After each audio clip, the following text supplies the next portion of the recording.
This journey goes way back 50 years when I was given the key to a safe. Those days, the money was never banked. It was always rolled up in a cloth bag and asked to be placed there. But as children, you explore what's inside. You start finding things. And what came out, to my surprise, were some notes which had Reserve Bank of India on it. And the note said Pakistan notes, payment refused. So I did ask my granddad, what is this and why is it Pakistan? All he did was abuse. Because somebody gave him this money and then when he went to bank it, they said this money belonged to Pakistan and he refused. This did not stop there. And one day while my uncle was sitting on his desk, he pulled out a few old banknotes. And when I saw them, my eyes lit up. And I asked him, if you don't mind, can you part with these? So he gave it to me. Once he gave it to me, now it was a starter kit.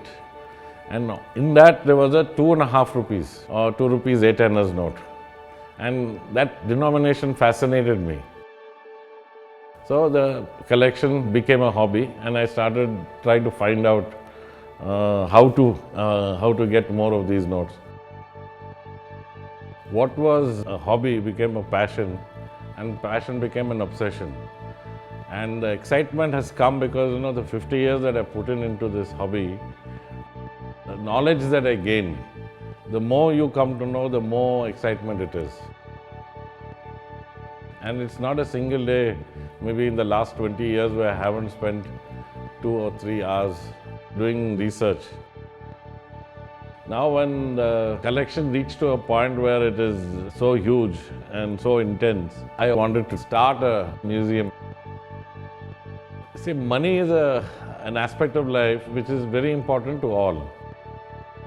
When you're in the museum, what you will see is that how money has transformed or grown from where it started to where it is today. And it teaches you the transformation of how the country has progressed, and it takes you through the different regions of the country where people will learn that this is an aspect that has brought people together. The plan to make a museum was never there. That thought got seeded sometime in the year 2010 or 2011. This is a heritage for the country. It is a gift to the nation.